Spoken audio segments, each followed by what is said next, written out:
Selamat siang dan salam sejahtera bagi kita semua. Perkenalkan, nama saya Debiliana Clara Nenggolan dari kelompok 1 mata kuliah Pemeriksaan Akuntansi 2. Di sini saya dan teman saya yang bernama Sally Grace Claudia akan menjelaskan tentang salah satu judul dalam Pemeriksaan Akuntansi 2, yaitu perencanaan audit secara keseluruhan dan memulai tahapan pengujian untuk setiap siklus. Saya yang akan pertama kali menjelaskan dan nanti akan dilanjutkan oleh teman saya, yaitu Sally Grace Claudia. Baiklah, di sini pertama kali saya akan menjelaskan tentang perencanaan audit. Perencanaan audit harus dibuat dalam rangka untuk memenuhi standar pelaksanaan auditing yang menyatakan bahwa audit harus direncanakan sebaik-baiknya, dan jika digunakan tenaga-tenaga pembantu harus dipimpin serta diawasi sebagaimana mestinya.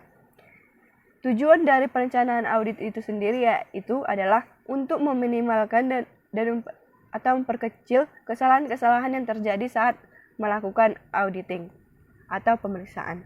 Ada 3 alasan pokok perlunya auditor merencanakan pelaksanaan penugasan. Yang pertama, agar mendapatkan bukti yang kompeten dan cukup. Yang kedua, membantu auditor dalam penghemat biaya auditing. Yang ketiga, untuk menghindari kemungkinan terjadinya kesalahpahaman antara auditor dengan kliennya. Rencana audit akan mencakup langkah-langkah sebagai berikut. Yang pertama yaitu perolehan pemahaman terhadap usaha klien dan industrinya. Kedua, penggunaan prosedur analisis. Ketiga, penentuan tingkat materialistis tahap awal. Dan keempat, pertimbangan terhadap risiko audit. Kelima, penentuan strategi audit untuk asersi yang penting serta penyusunan program audit sementara. Baiklah, saya akan masuk ke tahapan perencanaan audit. Yang pertama yaitu pemahaman usaha dan industri klien. Dalam pemahaman usaha dan industri klien, yang perlu diketahui yaitu jenis usaha produk dan jasa, lokasi perusahaan dan karakteristik operasinya, metode produksi dan pemasaran. Kedua, jenis industri. Mudah tidaknya industri tersebut dipengaruhi kondisi ekonomi, kebijakan dan praktik sebagian besar industri. Ketiga, adanya transaksi dalam hubungan istimewa. Keempat, peraturan pemerintah yang mempengaruhi perusahaan dan industri.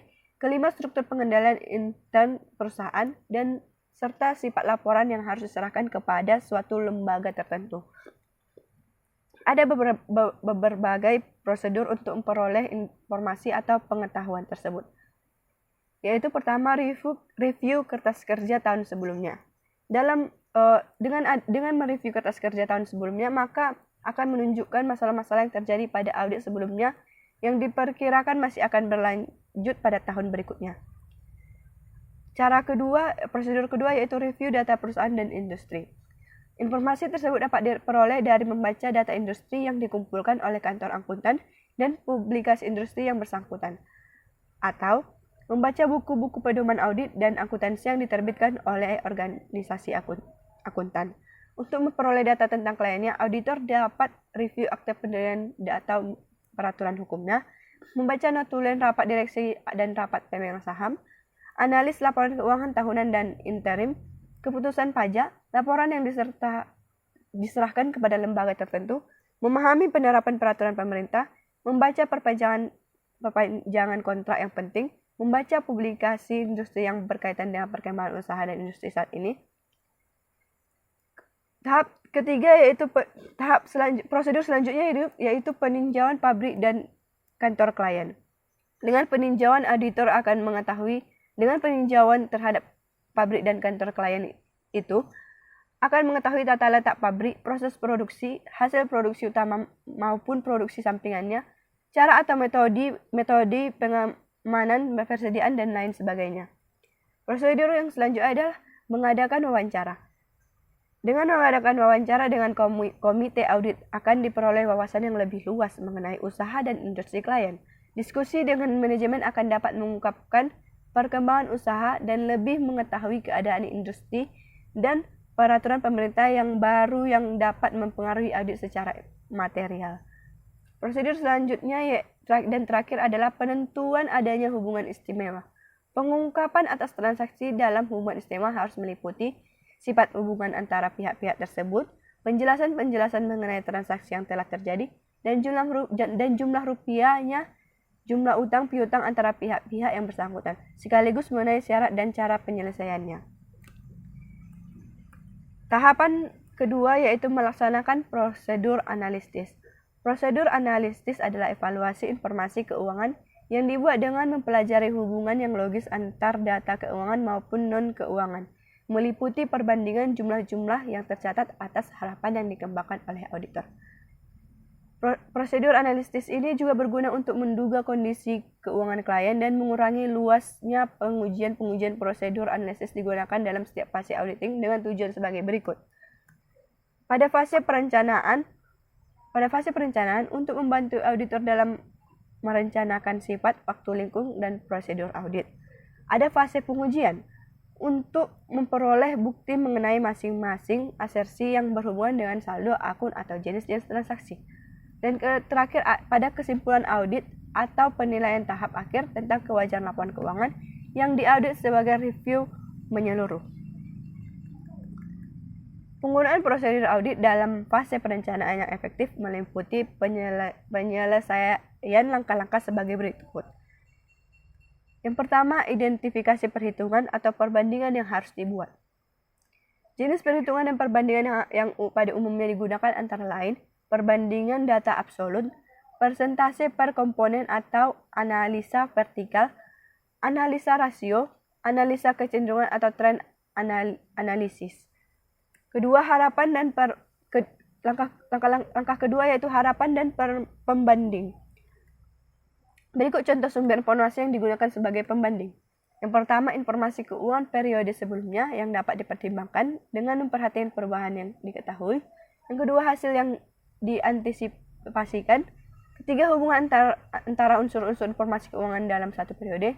Keempat, informasi industri tempat kalian berusaha. Dan terakhir, hubungan informasi keuangan dengan informasi non-keuangan yang relevan. Langkah ketiga adalah pelaksanaan perhitungan perbandingan.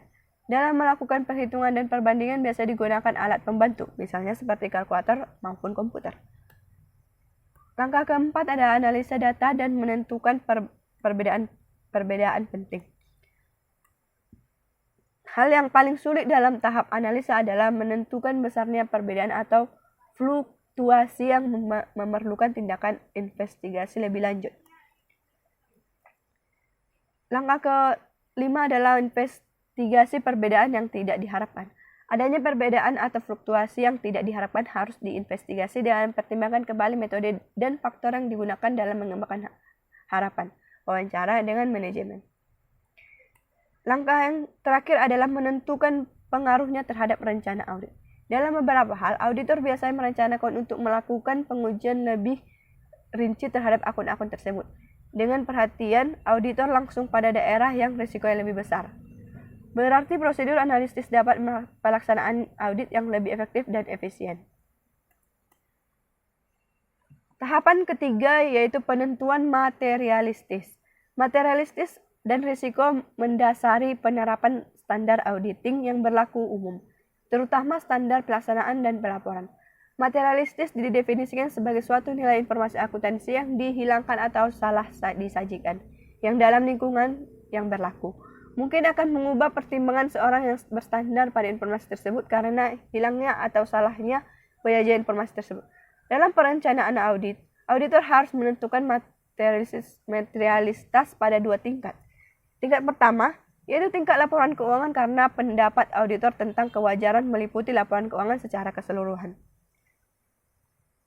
Tingkat kedua, yaitu tingkat saldo atau kelompok transaksi karena auditor harus memverifikasi saldo akun atau kelompok transaksi dalam rangka memperoleh kesimpulan tentang kewajaran laporan keuangan.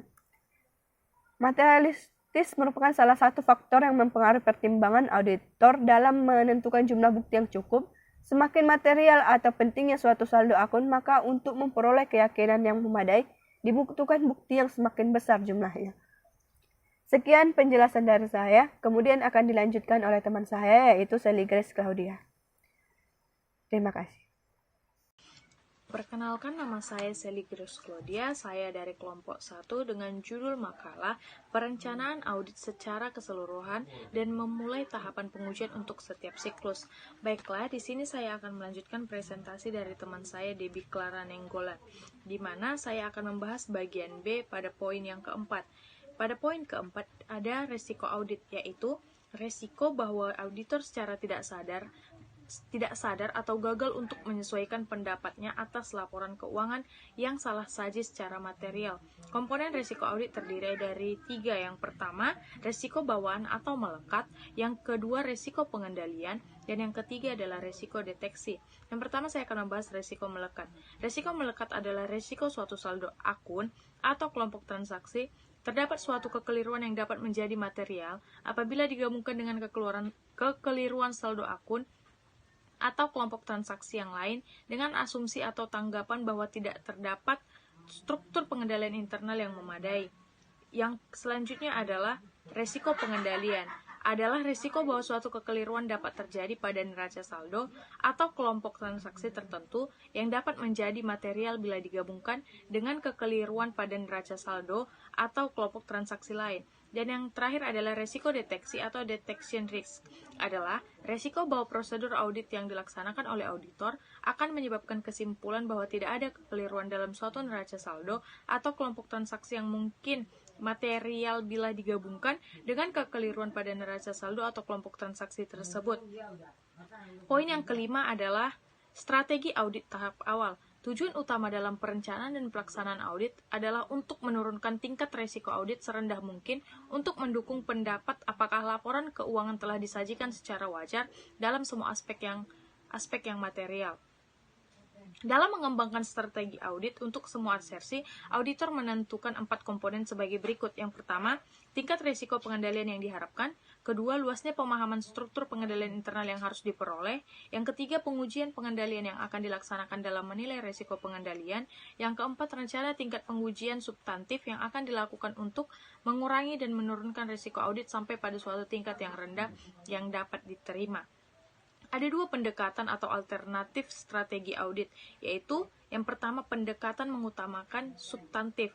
Pada pendekatan ini, auditor menetapkan komponen-komponen strategi audit sebagai berikut. Yang pertama, menggunakan tingkat risiko pengendalian yang direncanakan pada tingkat maksimum. Yang kedua, merencanakan untuk memperoleh pemahaman yang minimum atas bagian struktur pengendalian internal yang relevan. Yang ketiga, merencanakan sedikit pengujian pengendalian jika ada. Yang keempat, merencanakan pengujian substantif secara ekstensif didasarkan tingkat risiko penemuan yang rendah. Yang kedua, pendekatan tingkat risiko pengendalian rendah. Pada pendekatan ini, auditor menetapkan komponen-komponen strategi audit sebagai berikut. Yang pertama, menggunakan tingkat risiko pengendalian yang direncanakan pada tingkat menengah atau rendah. Yang kedua, merencanakan untuk mendapatkan pemahaman secara ekstensif terhadap bagian struktur pengendalian internal yang relevan. Yang ketiga, merencanakan pengujian pengendalian yang ekstensif. Yang keempat, merencanakan membatasi pengujian substantif didasarkan pada tingkat risiko penemuan yang menengah atau tinggi. Program audit hendaknya dirancang sedemikian rupa untuk tiap-tiap tugas audit sesuai dengan kebutuhan, sehingga berguna yang pertama sebagai bukti adanya perencanaan yang baik, yang kedua sebagai petunjuk bagi anggota tim audit dan atau asisten, yang ketiga sebagai bukti atas pekerjaan-pekerjaan yang telah dilakukan oleh auditor, yang keempat sebagai alat untuk mengawasi kerja asisten dan waktu yang dipakai untuk melaksanakan tugas auditing, dan yang kelima sebagai bukti dipertimbangkannya pengendalian internal yang berlaku pada prosedur-prosedur audit yang dilakukan. Yang keenam, memahami pengendalian intern klien. Penyajian laporan keuangan secara wajar sesuai dengan prinsip akuntansi berterima umum di Indonesia mewajibkan klien untuk melaksanakan peraturan-peraturan pemerintah dan perjanjian-perjanjian legal yang lain. Sebelum memulai verifikasi dan analisis terhadap transaksi dan akun tertentu, auditor perlu memahami kewajiban-kewajiban legal dan perjanjian-perjanjian yang menyangkut klien. Informasi tersebut tercantum dalam dokumen-dokumen berikut ini. Yang pertama, anggaran dasar dan anggaran rumah tangga. Yang kedua, perjanjian persekutuan atau partnership agreement. Yang ketiga, notulen rapat direksi dan pemegang saham. Yang keempat, kontrak. Yang kelima, peraturan pemerintah yang secara langsung menyangkut perusahaan klien, dan yang terakhir adalah arsip korespondensi. Baiklah, demikian hasil makalah yang dapat kami sampaikan. Saya mohon maaf apabila ada salah kata. Terima kasih.